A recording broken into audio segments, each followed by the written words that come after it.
Hello, and welcome to another MCO update on Solana. The Solana chart has reacted nicely to the micro support region we talked about yesterday. If you watched yesterday's video, then you were aware that as long as the red line is holding, specifically as long as the $143 level is holding actually, one more high in the yellow scenario remained a plausible scenario. To be fair, if you watched previous updates, then you know that one more high generally was still the expectation, either directly in this yellow fifth wave or had the price broken below the red line from down here. Okay, so one more high still remains on the table. We haven't formed that one more high yet, so we need to be careful, right? The price has reacted well to Fibonacci support.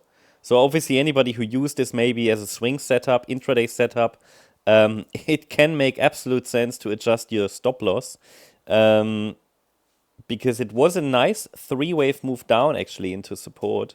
So yeah, we'll see how it develops. It's certainly only a three-wave move up, so it could be that this is the third wave, and then we might see a fourth wave next and do this. That means I can actually add for you nano support, but really this is the nearest support I can offer. Really, like, let's call it micro support. It really is the smallest support area I have available here, and it's very fragile. But I can tell you that a break below $149.69 could really be a first indication that a top has formed. Yeah, because if this is an upside impulse, the price should hold above $149.69. So that's the key level that really needs to hold to keep the upside pressure more directly alive. And yeah, holding that, pushing higher could send us higher than in the fifth wave. That could complete this third wave. Now, this would be the third wave that belongs to this wave one, which topped on the 1st of May. So we can actually calculate maybe a more precise target. Because what we normally want in a third wave is that it reaches the 138% extension.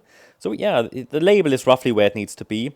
So around about $160, $164 would be ideal, yeah? Depends a little bit on how high the internal third wave goes. So internal third wave, then a 4, then a 5. And then, yeah, basically that it stretches out and extends like this. Okay, that's what we want to see on this chart. And we've now reached resistance. First of all, it's the swing high from Friday, the 25th of April. That has been reached.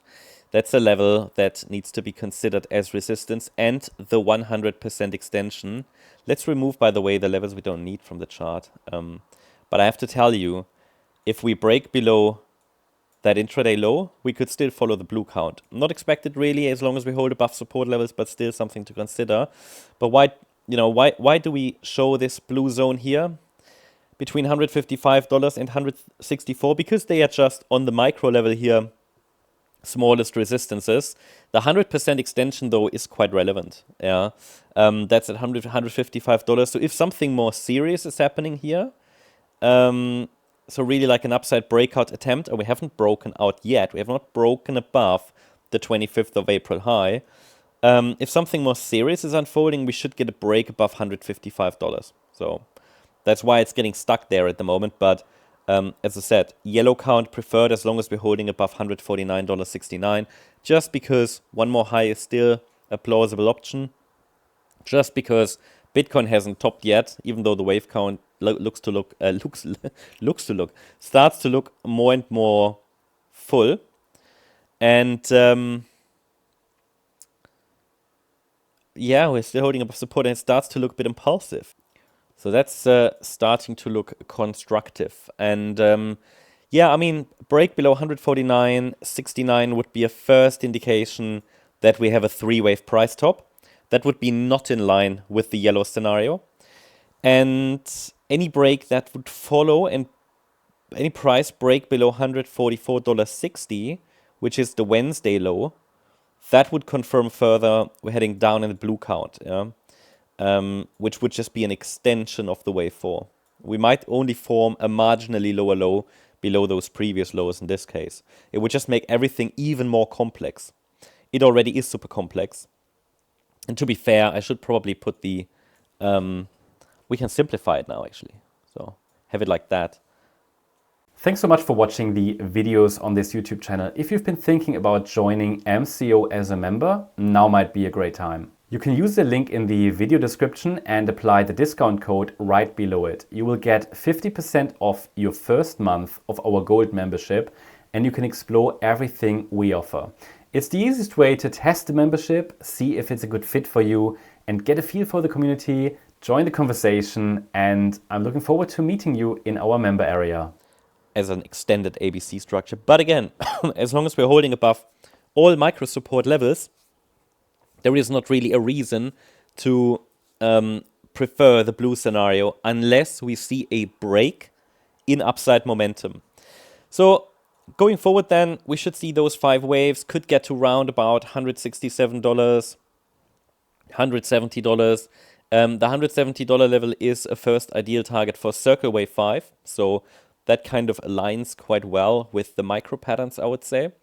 And once we have, people sometimes ask me, what happens if we get all 5 waves completed? Well, then the focus can shift to this larger support area that's already on the chart, main support for wave 2. So for a wave 2 pullback.